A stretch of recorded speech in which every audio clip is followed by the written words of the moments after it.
하나님은 우리가 점점 견고한 확신에 이르도록 도와주십니다.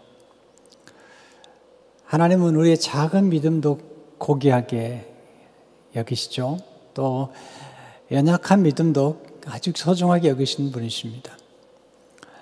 우리 예수님을 믿는다는 것 하나, 예수님을 그리스도라고 믿는 것 하나가 엄청난 결과를 만들어냅니다. 그렇지만 우리 연약한 믿음에 하나님 머물지 않고 더 견고한 믿음에 들어가기를 원하십니다. 우리 처음 예수 믿을 때 아직 우리가 믿은 예수님을 믿는 사건이 어떤 결과를 지금 가지고 있는지 잘 모르고 믿을 수도 있습니다.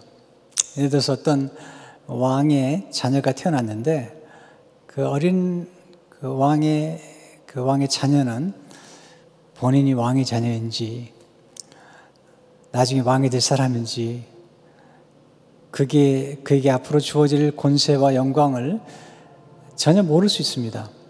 왜냐하면 아직 어리기 때문에 그가 친히 그런 지식이 없는 거죠. 그처럼 우리가 예수님을 믿게 되면 사실 만왕의 왕의 자녀가 되었습니다. 또 하나님의 자녀가 되었기 때문에 엄청난 특권과 또 부요함과 권세를 우리가 가지게 되는데 어릴 때는 아직 모를 수 있습니다. 그래서 우리가 또 신앙이 점점 깊어져 가고 또 우리가 누구이며 우리를 선택해서 자녀 삼으신 하나님이 어떤 분인가를 점점 알아가면서 우리는 더 견고한 확신과 또 하나님의 은혜를 풍성히 누리게 되는 것을 경험하게 됩니다. 하나님께서 우리들에게 점점 견고한 확신이 될 수 있도록 도와주시기 위해서 성령님을 보내주신 것입니다. 그래서 우리 안에 성령님이 내주하시면서 우리가 하나님의 자녀된 사실과 또 하나님 아버지가 얼마나 위대하시고 또 권세가 많으시고 부유하신 분이신가를 우리에게 설명해 주심으로 우리로 하여금 하나님의 자녀됨의 확신 가운데 살아가도록 도와주시는 것을 보게 됩니다. 짧은 몇 절이지만 성령님께서 어떻게 우리의 신앙을 견고하게 하시는지 좀 말씀을 나누고 싶습니다. 첫째로 성령님은 우리가 하나님의 은혜에 매여 있음을 확신시켜 주시는 것을 보게 됩니다. 우리가 어디에 매여 있는지 또 누구에 매여 있는지에 따라서 우리 인생은 달라지죠. 우리 예수님을 믿기 전에는 우리가 이 죄에 매여 살았어요. 또 우리 인간의 욕심에 매여 살았습니다. 또 우리를 두렵게 만드는 죽음에 매여 또는 사망 권세를 가지고 역사하는 이 마귀에게 매여 또는 세상의 유혹에 매여 살았던 사람들입니다. 예수를 믿은 우리는 이제는 더 이상 그런 세상에 매여 사는 것이 아니라 하나님의 은혜에 매여 살도록 부름받은 사람들입니다. 바울은 아주 중요한 말씀을 오늘 12절에 하고 있죠. 그러면 형제들아 우리가 빚진 자로되 육신에게 져서 육신대로 살 것이 아니니라. 자, 우리가 빚진 자라는 것입니다. 누구에게 빚을 졌다는 얘기입니까? 바울은 우리가 육신에게 빚을 진 자가 아니라는 것입니다. 우리 육신은 육신 자체, 우리 몸 자체는 사실은 문제가 없지만 이 몸의 본능을 따라 역사함으로 말미암은 이 죄가 우리로 하여금 사망에 이르게 했고 이 죄가 우리로 하여금 마귀의 권세 아래 있게 했던 것입니다. 죄의 삭은 사망이기 때문에 엄청난 죄값을 지불해야 되는데 예수님께서 오셔서 우리의 죄값을 대신 지불해 주셨기 때문에 우리는 더 이상 빚진 자가 아닙니다. 빚은 한 번만 갚으면 되는 것입니다. 죄값은 한 번만 지불하면 되는 것입니다. 때문에 예수님께서 우리 죄값을 대신 지불하시고 죄의 형벌을 받으셨기 때문에 우리는 더 이상 죄값을 지불하거나 또는 죄의 형벌을 받을 필요가 없는 것입니다. 그러면 우리는 이제 더 이상 죄의 빚을 지거나 아니면 육신의 빚을 진 것이 아니라 이제는 하나님의 은혜의 빚을 진 것입니다. 그렇기 때문에 이제는 육신에 매여 사는 것이 아니라 하나님의 은혜 아래서 살아가도록 부름을 받았다는 것입니다.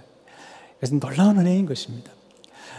우리가 죄값을 지불하다는데 예수 그리스도의 피값으로 우리는 진정한 자유함을 누리게 되었고 종에서 이제는 하나님의 아들로 딸로 놀라운 변화를 가져오게 된 것입니다.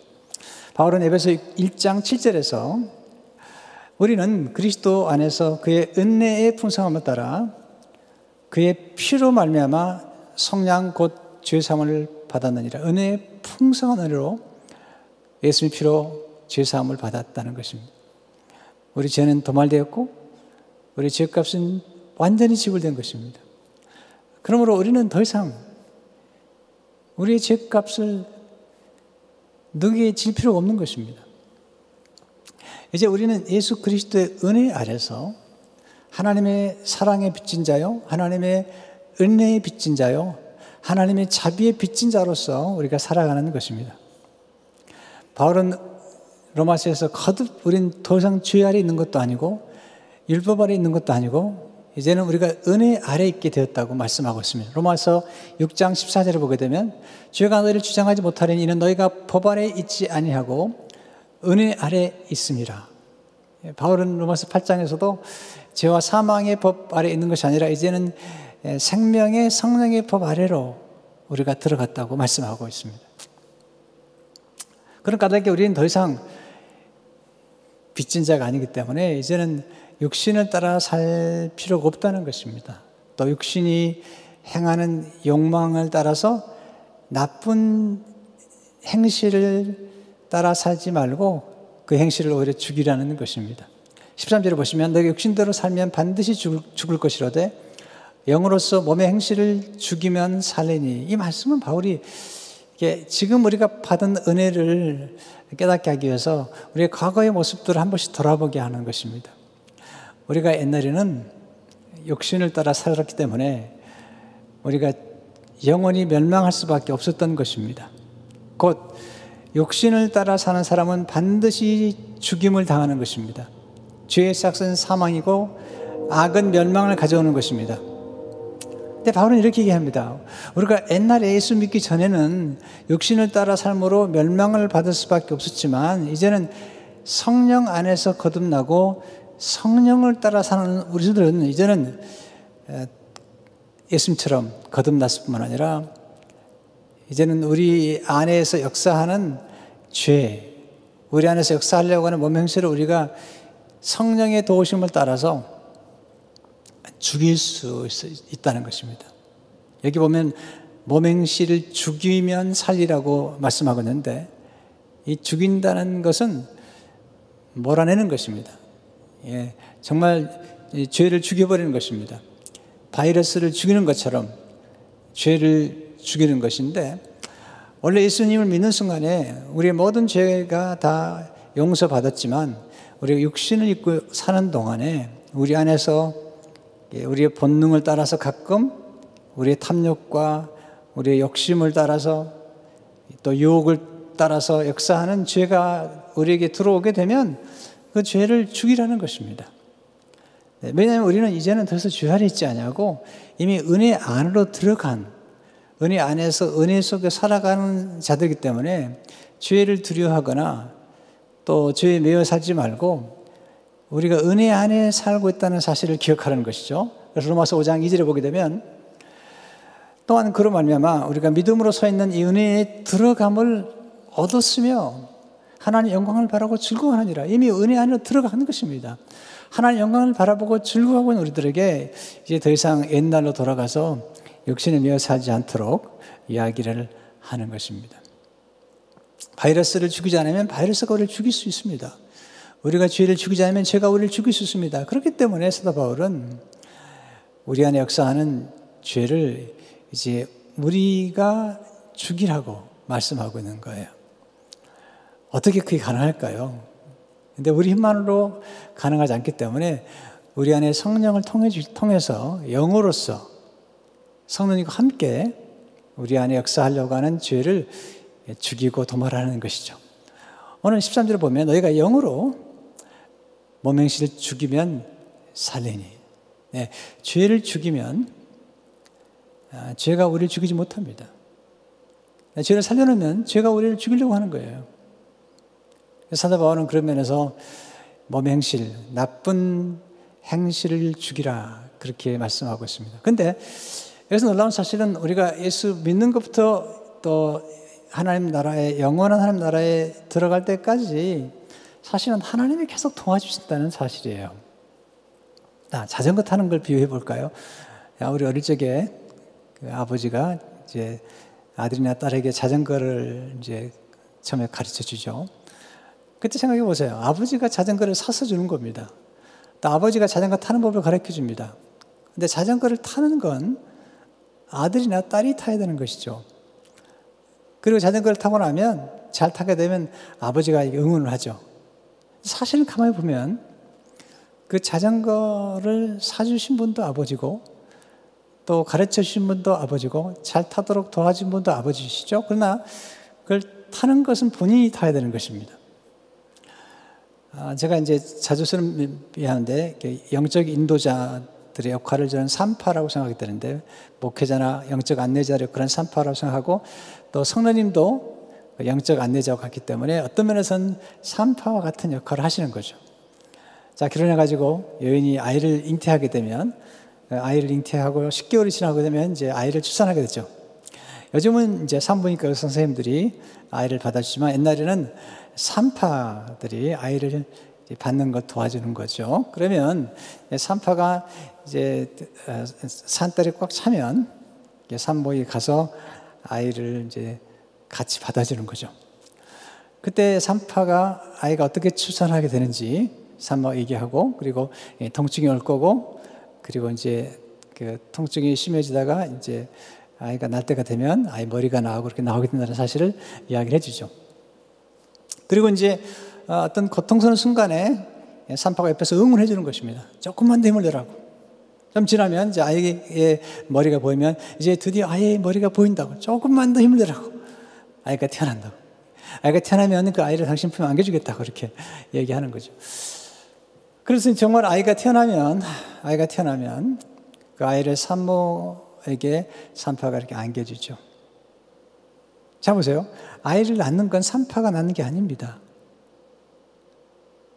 아이를 낳는 건 산모가 낳는 것입니다. 또 아이가 태어나면 그 아이는 산파의 아이가 아닙니다. 그 아이는 산모의 아이인 것이죠. 지금 하나님께서 우리를 도와주시는데 영적 안내자들이나 또는 성령 선생님을 도와주시면서 우리로 하여금 풍성한 열매를 맺도록 이제는 죄는 죽이고 우리는 풍성한 열매 맺도록 우리 안에 성령께서 도와주심으로 성령의 9가지 열매와 같은 풍성한 열매를 맺도록 우리 안에서 도와주시는 것입니다. 사실은 다 성령께서 도와주시는 것입니다.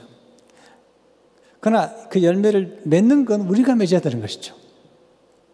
또 열매를 맺고 나면 사실 성령님께서 도와주셨지만 그 열매를 우리가 누리도록 사랑과 희락과 화평과 자비와 양성과 충성과 온유와 절제와 같은 이게 얼마나 아름다운 성품의 열매인지 모릅니다. 그 열매들을 우리가 누리도록 성령님께서 도와주시는 것을 보게 됩니다. 기억하십시오. 우리는 더 이상 육신에 매여 사는 사람들이 아닙니다. 이제는 죄에 매여 사는 사람도 아닙니다. 바울은 이렇게 말합니다. 이제 우리는 하나님의 사랑에 매여 있다고. 하나님의 사랑의 끈에 꽉 매여 있기 때문에 이제는 이 사랑의 끈에서 우리를 끊을 자가 없다고. 걱정하지 말라고. 우리 믿음이 좀 약해도 우리가 좀 부족하다 할지라도 하나님이 우리를 사랑으로 꽉 묶어놨기 때문에 그 사랑에서 우리가 떨어져 나가지 않기 때문에 걱정하지 말라고. 이게 로마서 8장 35절의 말씀이죠. 누가 우리를 그리스도의 사랑에서 끊으리요. 누가 그리스도의 사랑의 끈에서 사랑의 줄에서 사랑의 줄에 매여있는 사랑의 끈에 매여있는 우리를 끊을 수가 없다는 겁니다. 환난이나 곤고나 박해나 기근이나 적신이나 위험이나 칼이나 어떤 것도 이 사랑의 끈에서 우리를 끊을 수 없다고 말씀하고 있습니다. 두 번째, 성령님은 우리를 인도해 주심으로 하나님의 자녀됨을 확증시켜 주시는 것입니다. 특별히 오늘 우리가 하나님의 자녀라는 사실을 확증시켜 주시는 성령의 역사를 경험하는데 우리가 어떻게 하나님의 자녀임을 알 수 있냐면 이제는 우리가 마귀의 인도를 받는 게 아닙니다. 세상의 욕심에 이끌리는 것도 아닙니다. 이제는 우리가 우리 안에 내주하시는 성령님의 인도를 받는 것입니다. 로마서 8장 14절에 보면 하나님의 영으로 인도를 받는 사람은 곧 하나님의 아들이라, 곧 하나님의 자녀라는 것입니다. 하나님의 자녀는 하나님의 성령의 인도를 받게 되어 있습니다. 하나님 아버지께서 우리를 잘 인도할 수 있는 분을 보내주셨는데 그분이 하나님의 성령이신 것입니다. 하나님은 아버지가 되시기 때문에 우리를 정말 잘 인도하기 원하시죠. 여러분 정말 훌륭한 아버지라면, 훌륭한 어머니라면 자녀를 유익한 길로, 그리고 올바른 길로, 그리고 복된 길로, 그리고 영광스러운 길로, 진정한 행복의 길로 인도할 것입니다. 그처럼 하나님께서 우리들에게 성령을 보내주셔가지고 우리를 유익한 길로, 형통의 길로, 축복된 길로, 행복의 길로, 풍성한 삶으로 우리를 인도하시는 것입니다. 사실 이 말씀을 좀 묵상하다가 제 가슴에 떠오르는 하나님 말씀들이 몇 구절 떠올랐습니다. 그것은 전부 하나님이 우리를 어떻게 인도하시는가에 대한 말씀이었습니다. 제일 먼저 떠오르는 말씀이 시편 23편인데요. 하나님은 선한 목자처럼 우리를 인도해 주신다는 거죠. 시편 23편 2절 3절을 보게 되면 그가 나를 푸른 풀밭에 누시며, 놀라운 말씀, 쉴 만한 물가로 인도하신도다.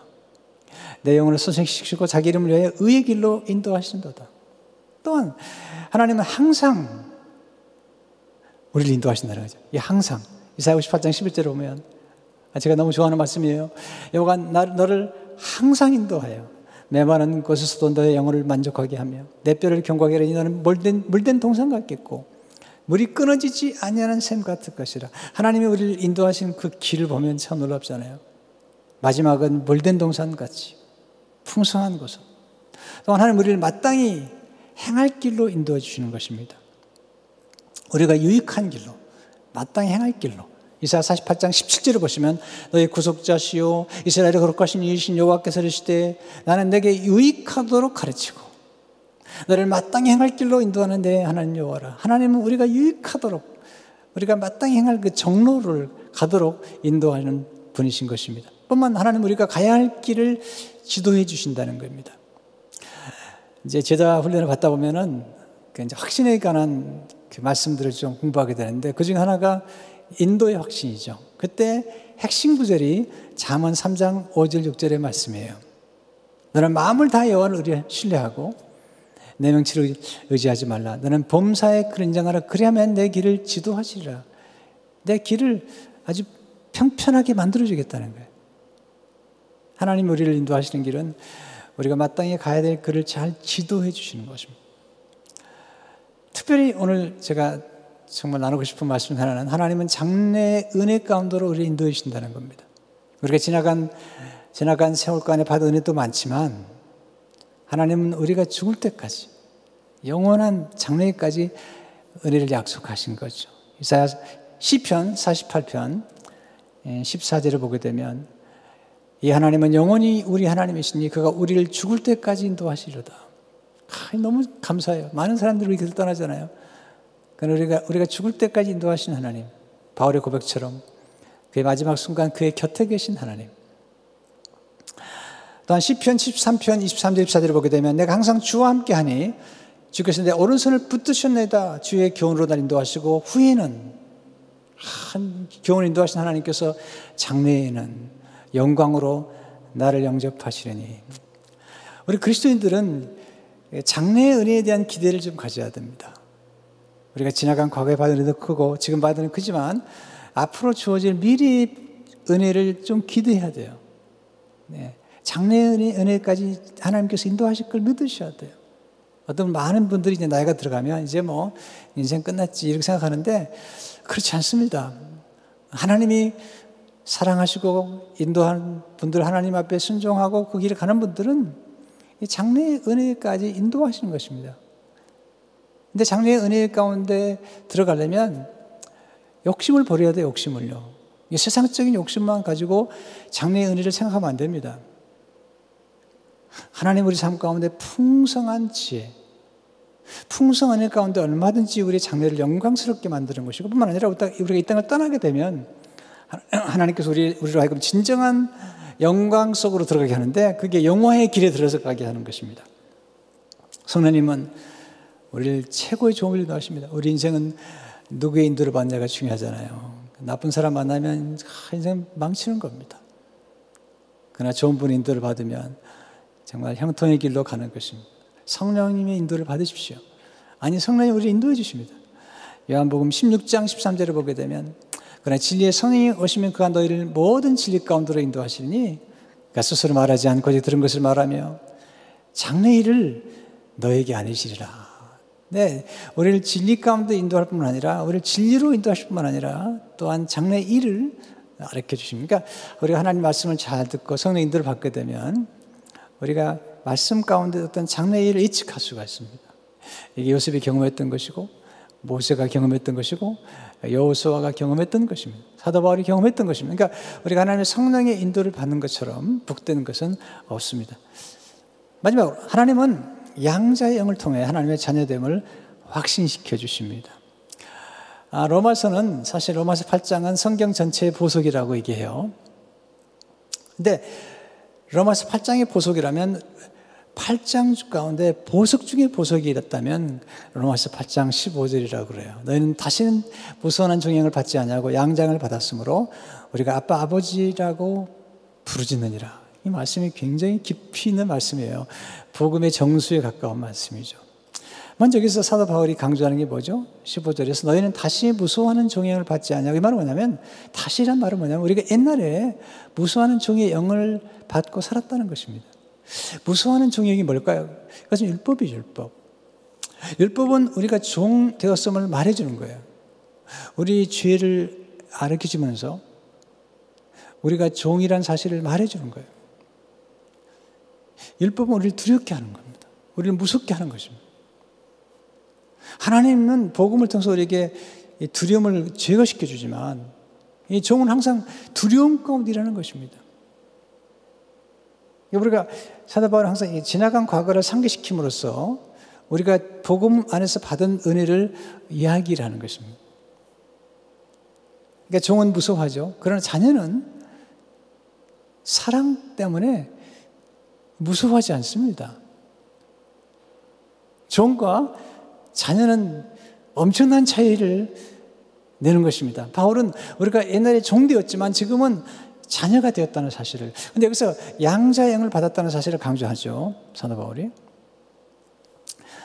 이 양자의 영이라는 것은 하나님의 자녀가 되었다는 거예요.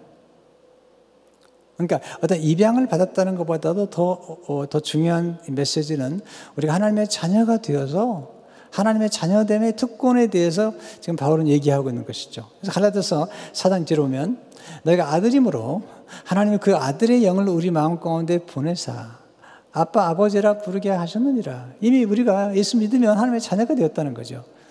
그리고 자녀의 하나님의 아들의 영이 들어오시면서 우리는 하나님 향해서 아빠 아버지라고 부르게 됐다는 거죠. 자, 우리 인생을 살아가면서 아버지가 꼭 둘이어야 됩니다. 그래야지 진짜 행복합니다. 첫째 아버지는 우리 육신의 아버지예요. 근데 거기서 멈추면 안 됩니다. 우리 예수를 믿음으로 하나님 아버지를 모셔야 돼요. 저의 경우도 제 육신의 아버지를 제가 참 존경하고 귀히 여기는 아버지입니다. 근데 여러분, 내가 하늘에 계신 아버지를 만났다는 게 얼마나 좋은지 모르겠어요. 육신의 아버지는 좀 가난하셨거든요.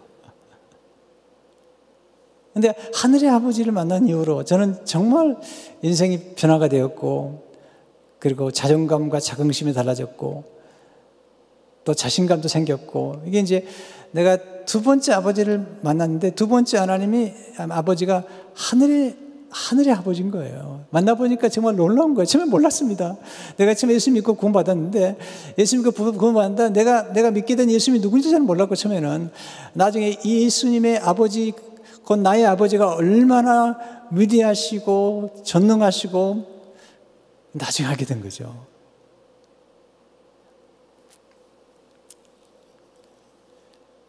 사실 이제 사도 바울이 이 양자의 영에 대해서 얘기하는데, 이 양자의 영을 얘기할 때 바울은 여기서 우리가 원래 자녀가 아니었는데 입양되었다는 사실을 강조하려고 하는 게 아니에요. 갈라디아서는 그냥 아들의 영이라고 그러잖아요.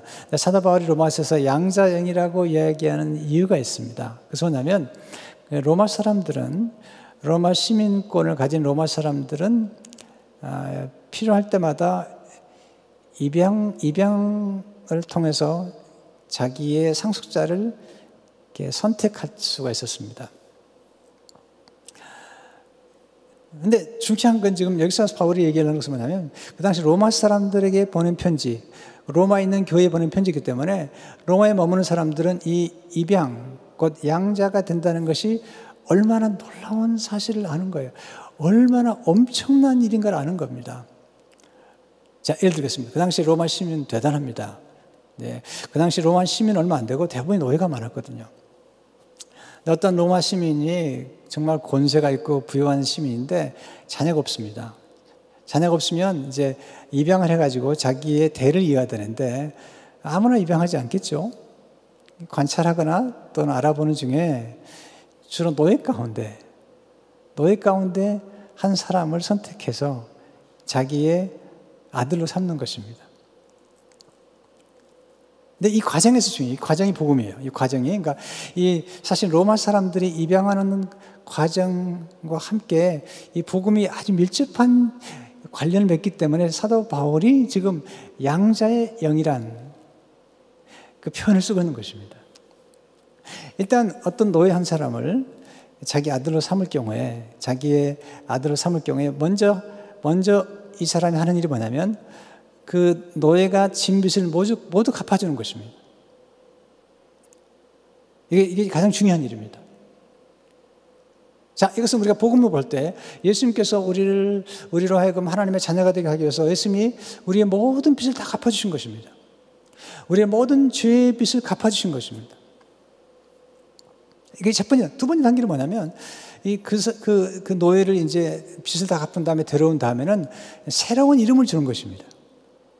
그 아버지와 똑같은 성을 가진 이름을 붙여주는 것입니다. 그래도 예수 믿고 나면 우리 모두에게는 그리스도인이라고 하는, 크리스천이라고 하는 이름을 갖게 된 거죠. 새로운 이름을 갖게 된 것입니다. 예수 믿고 난 다음에는 이제는 더 이상 마귀의 자녀가 아니라 하나님 아버지의 자녀가 되었다는 것입니다. 세 번째 중요한 게 뭐냐면 이제는 상속자가 되었다는 겁니다. 옛날에 노예였는데 너에게 무슨 상속할 게 있겠습니까? 근데 이제는 진짜 부유한 로마 시민의 집에 자녀가 돼서 그 엄청난 유업을 상속받는 상속자가 되었다는 것입니다. 이 말씀 제가 다음 주에 자세히 설명하려고 그래요. 로마서 8장 17절에 보면 자녀이면 또한 상속자, 곧 하나님의 상속자요. 그러니까 왜 우리가 자녀가 되어야 되냐면 자녀가 돼야만이 상속자가 될 수 있기 때문인 것입니다. 이렇게 입양을 할 때 또 하나 놀라운 사실은 일단 입양을 하고 나면 그 아버지는 이제 입양한 그 아들에 대한 모든 법적인 책임을 지는 거예요. 끝까지. 그처럼 하나님께서 우리를 예수를 통해서 하나님의 자녀가 되면 하나님이 우리 생애를 처음부터 마지막까지 모든 책임을 하나님 지시는 것입니다. 모든 법적인 책임을 지시는 것입니다.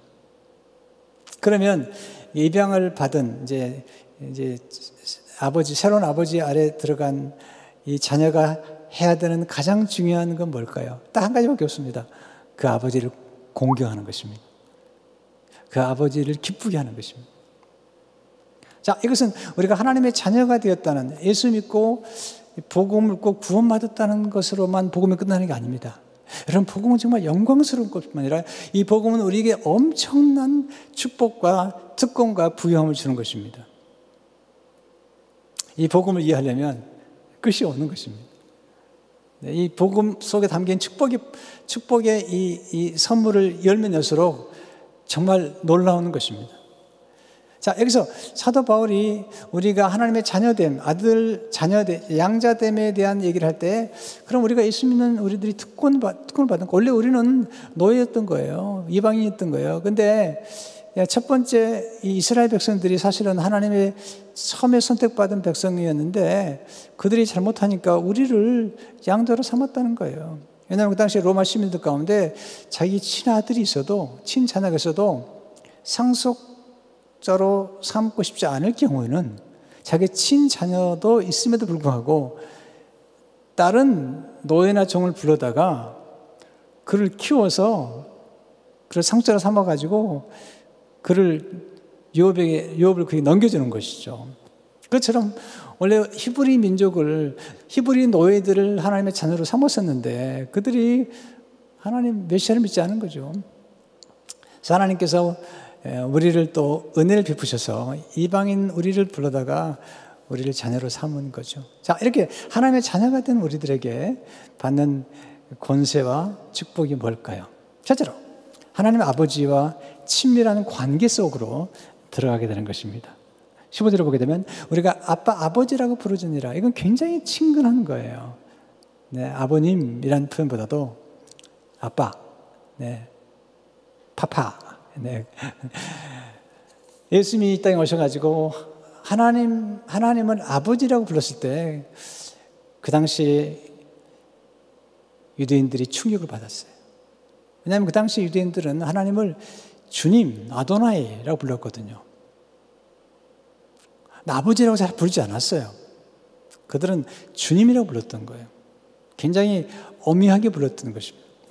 근데 예수님이 오셔가지고 하나님을 아빠라고 부른 거예요. 그것도 아람어로 아바라는 단어는 아주 가까운 파파, 아빠라는 뜻이에요. 마가복음 14장 30절을 보게 되면 이르시되 아빠 아버지요. 네, 이게 지금 로마서에 나와 있는 아빠 아버지란 말이에요. 아빠 아버지요. 아버지께는 모든 것이 가능하오니 이 잔을 내게서 옮기시옵소서. 그러나 나의 원대로 마시옵고. 이 놀라운 메시지인 거예요. 하나님께서 아빠가 되신다는 거예요. 그만큼 친근한 관계 속에 들어간다는 것입니다. 우리가 이렇게 이제 공중기도를 할 때는 하나님 천지를 창조하시고 우리를 구속하신 하나님 이렇게 굉장히 엄미하게 하나님을 이렇게 호칭해 가면서 기도할 수 있지만 그러나 하나님과 정말 기도할 때 날마다 큐티하고 가까이 할 때는 아빠라고 부르는 게 좋은 거예요. 하나님 아빠, 아빠 아버지 이렇게 이런 관계 속에 들어간다는 거예요. 두 번째는 하나님 아버지께 언제든지 담대히 나갈 수 있다는 것입니다.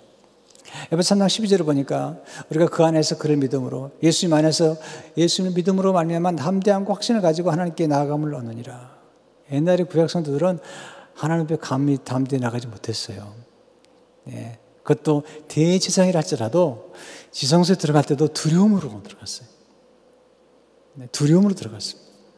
그래서 혹시 죽을까 무서우니까 방울을 달고 그리고 발끝에다가 끈을 매달아서 들어갔습니다. 그래서 죽으면 끝까지 보내기 위해서. 왜냐하면 그 앞에 아무나 들어갈 수 없는 것입니다.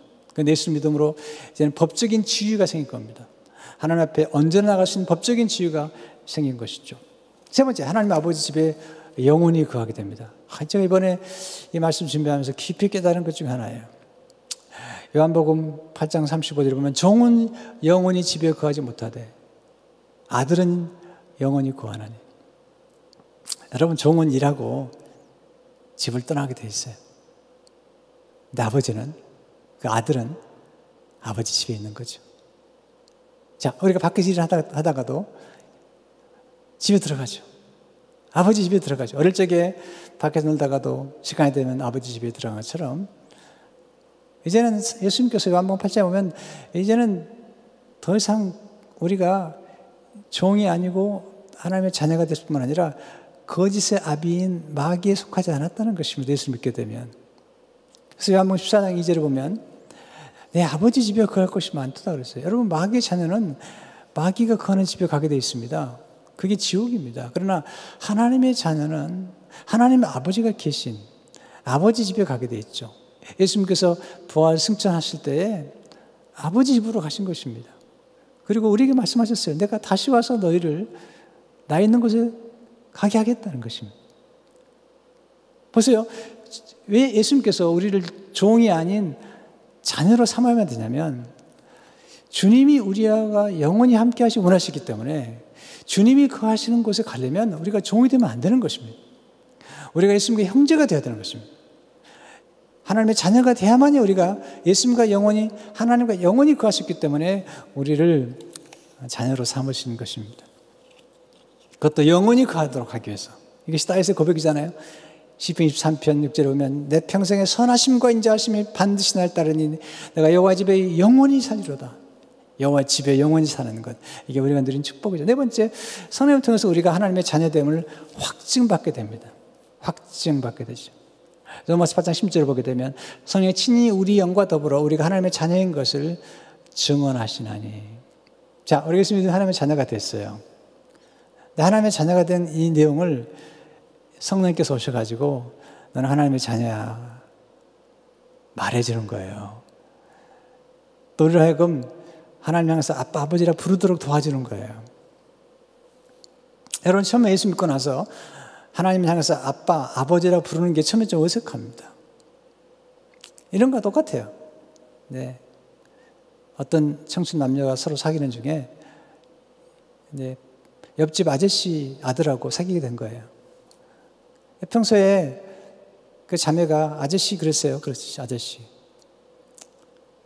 근데 그 아저씨 아들하고 사귀다가 결혼하게 된 거죠.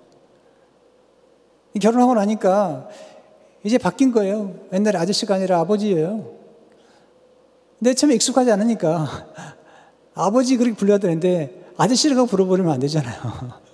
그렇죠. 우리가 예수 믿는데 하나님 아버지를 하나님이라고는 부를 수 있는데 이 아버지라고 잘 안 불러주는 거예요. 또는 육신의 아버지가 마음에 안 들었던 자녀들은, 육신의 아버지한테 학대를 받았던 자녀들은 상처가 있기 때문에 이 아버지란 단어 별로 안 좋아해요.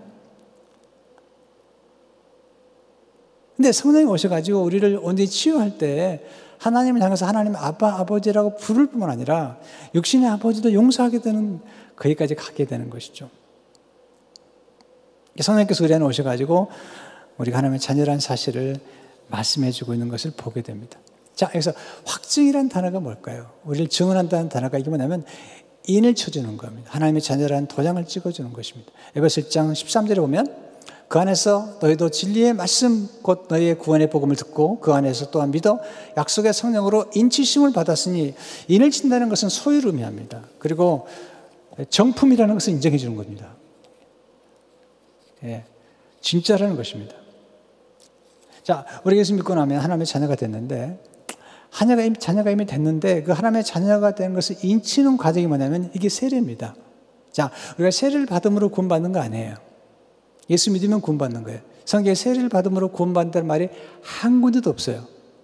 그러나 예수 믿고 나서 하나님의 자녀가 됐는데 하나님의 자녀가 됐다는 사실을 공적으로 도장을 찍어주는, 그게 뭐냐면 세례예요.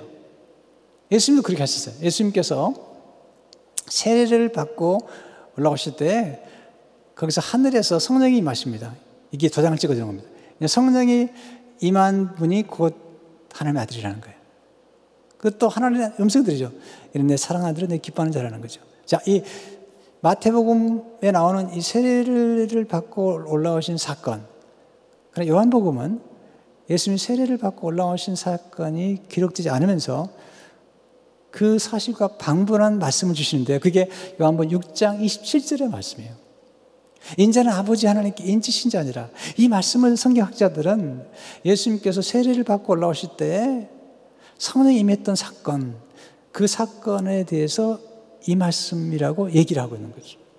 자, 예수님이 세례요한을 세례를 받으시고 올라오실 때 두 가지가 나타났죠. 이 두 가지가 인침의 사건인데, 하나는 성령이 임했던 것과 하나는 하나님의 음성이 임했던 거죠. 자, 마태복음 3장 16절 17절을 보게 되면 그들 하늘이 열리고 세례를 받고 나오면 하나님의 성령이 비둘기같이 내려 자기 이 말씀을 보시더니 하늘로부터 소리가 있어 말씀하시되 이는 내 사랑하는 아들이요 내 기뻐하는 자라 하시니라. 보세요. 예수님 세례 받기 전에도 이미 하나님의 아들이셨죠. 자, 성령이 임하기 전에도 하나님의 아들이셨죠. 하나님께서 사람들 앞에서 하나님과 예수님과 자녀 관계로서는 이미 하나님의 아들이지만 이 세상 사람들 앞에서 예수님이 하나님의 아들이라는 사실을 공적으로 확증해주고 증언해주는 분이 계셨는데, 하나님 아버지와 성령께서 같이 증언해주고 있는 거예요. 그래서 성령이 임하시는 사건과 그리고 하늘에서 하나님 아버지의 음성을 들려주심으로 거기에 성부, 성자, 성령이 함께 나타나시는데 거기서 하나님의 아들임을 확증해 주는 거죠. 자, 이걸 봤던 사람이 누구냐면 세례요한이에요. 세례요한이 요한복음 1장 33절 34절 이렇게 말하죠. 나를 보내요. 물로 세례를 베풀하신 그이가 나에게 말씀하시되 성령이 내려서 누구 위에든지 머무는 것을 보거든 그가 곧 성령으로 세례를 베푸는 이인 줄을 알라 하셨기에 내가 보고 그가 하나님의 아들이심을 증언하느라 하니라. 세례 요한을 불러서 사명을 맡기신 분이 말씀하셨다는 거예요. 성령이 내려서 누구든지 머물면 그가 성령으로 세례를 베푸는 메시아 하나님의 아들인 것을 알라고, 그래서 그가 하나님의 아들이심을 증언했다는 거예요. 다시 한번 말씀 보겠어요.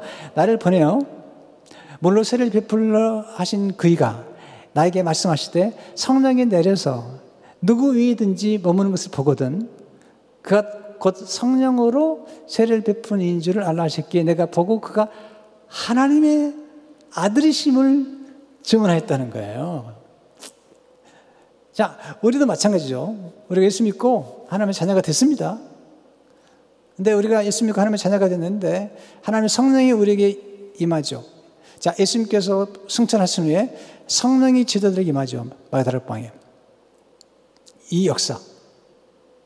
그러니까 물세례와 함께 성령의 충만한 임재를 경험할 때 거기에 인치심을 경험하는 거예요. 뿐만 아니라 사람들이 하나님의 자녀라는 사실을 알아보게 되는 거죠. 이게 이제 성령께서 우리에게 오셔서 확증시켜주는 거죠.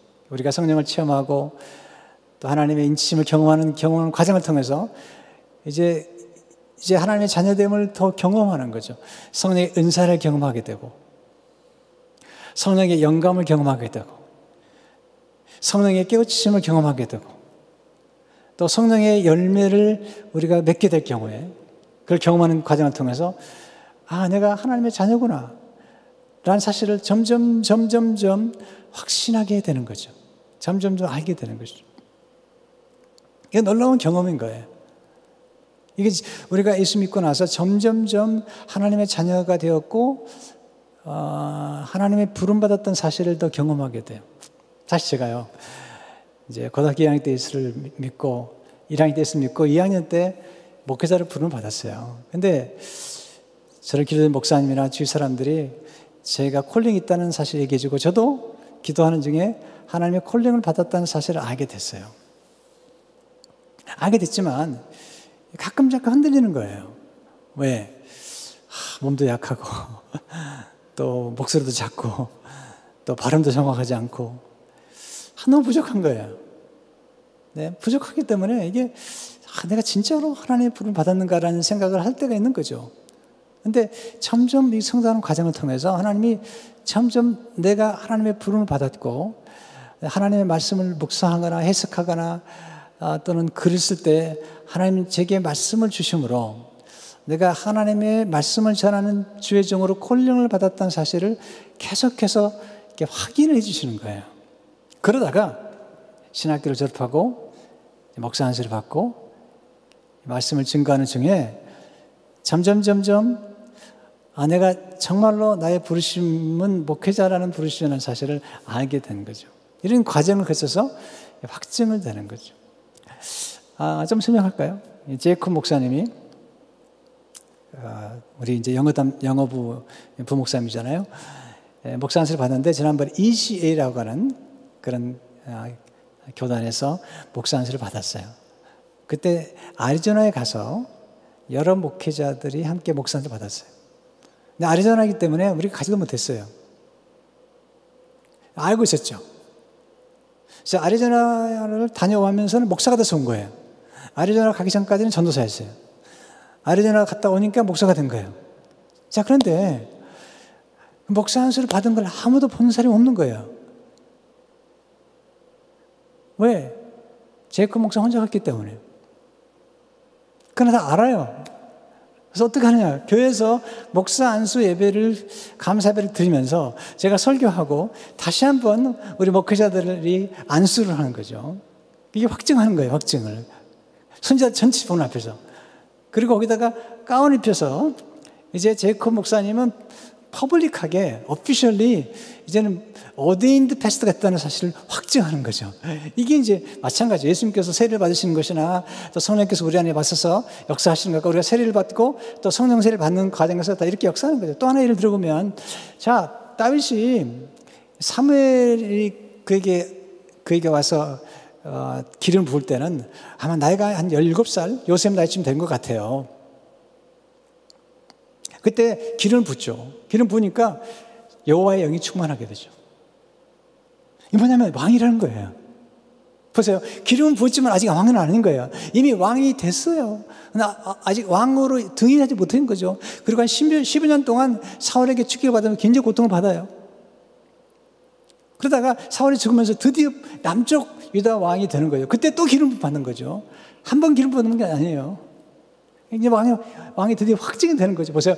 왕이었던 다윗이 왕으로 부름받은 거예요. 그러다가 왕으로 기름 부음 받으면 확증을 받은 거죠. 나이 7년 반이 지나요. 그랬더니 북쪽 이스라엘에 있는 사울 사람들이 와가지고 자기도 다스려달라는 거예요. 그래서 명실공히 남과 북의 연합의 왕이 되죠. 그리고 시온 곧 예루살렘을 성으로 삼고 그때 다시 기름을 받아요. 세 번째 기름을 받는 거죠. 그래가지고 명실공히 왕으로 확증이 된 거죠. 자, 성령께서 우리 안에서 우리 영과 더불어서 우리가 하나님의 자녀인 것을 확증한다는 게 바로 그런 뜻이에요. 우리가 하나님의 자녀가 이미 됐어요.